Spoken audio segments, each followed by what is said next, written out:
आपका एक वीडियो बहुत वायरल हो रहा है जिसमें आप ये कहती हुई नजर आई कि अरे हम राजनीति नहीं करेंगे तो कौन करेगा। कहना क्यों पड़ा ऐसे? ये कंडीशंस ऐसी थी, वहाँ पे किसानों का धरना प्रदर्शन था जी। और किसानों के धरना प्रदर्शन में जिला खैरागढ़ का ये बात है। जिला खैरागढ़ में मेरा भी विधानसभा आता है और दीदी यशोदा दी का भी आता है, लेकिन वहाँ पे किसानों की समस्याओं को लेके जब धरना में बैठे किसानों की बात सुनने के लिए कलेक्टर साहब बाहर नहीं आए और ये बोल दिए कि इन लोग तो राजनीति कर रहे हैं। तो उस समय जैसे ही मुझे पता चला, मैं वहीं से गुजर रही थी, कार्यकर्ता और लोग बोले दीदी ये बाहर नहीं आते, आपला झेलना पड़ी। और हम गए वहाँ पे तो एसपी साहब बोलते मैडम आप भी अंदर जाके मिल के आ जाइए। मैं बोली नहीं, कलेक्टर साहब 2 मिनट के लिए उनको बाहर आना पड़ेगा, कि समस्या सुननी पड़ेगी, किसानों की समस्या है और जो लोग बात रखना चाह रहे हैं उसकी बात सुने और उसमें क्या कर सकते हैं या सरकार को क्या वो बता सकते हैं या मांग रख सकते हैं वो रखे। तो एसपी साहब का मेरे रिक्वेस्ट पे उनको बाहर बुलाया, आए तो मैंने बात करनी चाहिए पर उस टाइम पे वो बात नहीं किए। बोले ये आपका विधानसभा नहीं है।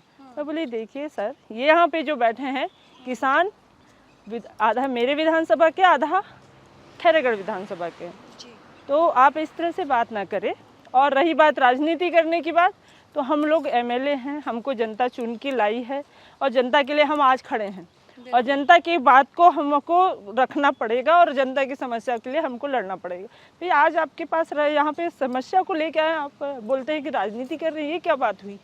बिल्कुल है ना, तो जनता की बातों को सुनिए। तो कुल मिलाकर इसलिए आपको ये कहना पड़ा कि विधायक हूँ, राजनीति मैं नहीं करूँगी तो कौन करेगा? बिल्कुल। ये बताइए, क्योंकि जब 2023 की बात मैं करूंगी, जब एक नाम ऐलान होता है कि डोंगरगढ़ विधानसभा से कौन विधायकी का चुनाव लड़ेगा, हर्षिता स्वामी बघेल का नाम आया।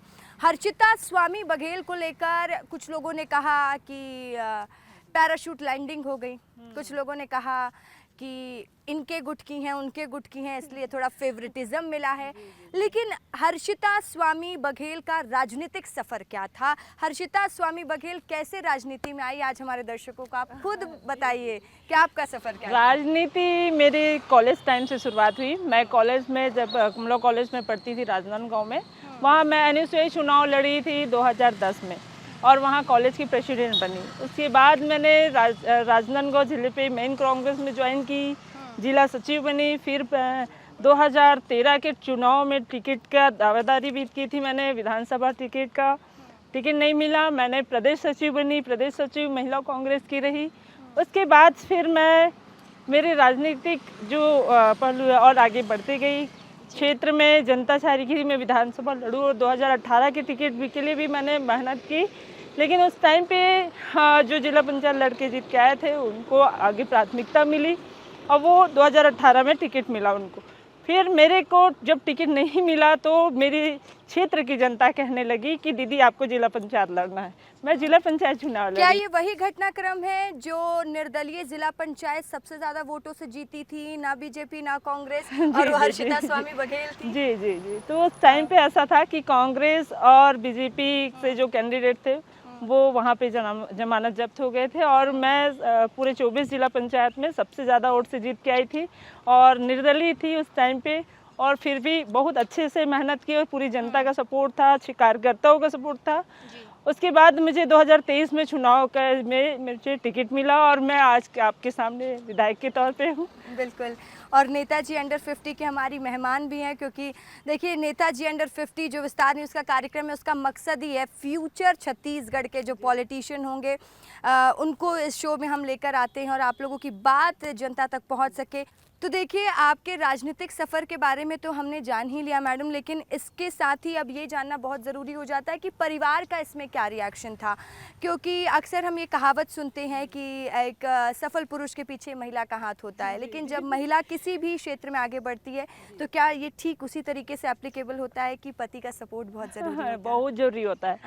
मैं तो यही कहना चाहूँगी कि देखिए मैंने कॉलेज टाइम से शुरुआत किया। उस समय मेरा मायका परिवार मेरा बहुत सपोर्ट किए, और उसके बाद जैसे ही मेरी शादी हुई 2016 में, उसके बाद मेरे हस्बैंड ने भी और मेरे ससुराल पक्ष में भी मेरे ससुर जी और मम्मी जी दोनों ने बहुत सपोर्ट किया।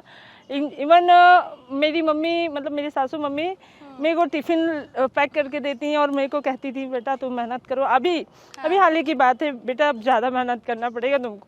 बहुत सारे संघर्ष होते हैं घर के, परिवार के भी समस्याओं को लेके, कि मेरे को घर का भी जिम्मेदारी को निभाना है और बाहर की भी जिम्मेदारी। उस बेस पे मैं खरी उतरी, तब कहीं जाके आज विधायक बनी।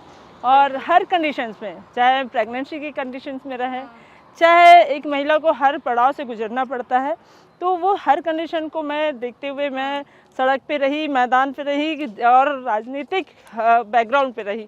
राजनीति में जब 2018 के पहले भी विपक्ष की कंडीशंस थे, उस समय भी मैंने धरने में भी, अगर मैं प्रेगनेंसी की भी हालत में रहती थी तब भी मैं जाती थी। तो उस टाइम पे मेरी फैमिली पूरा सपोर्ट की है।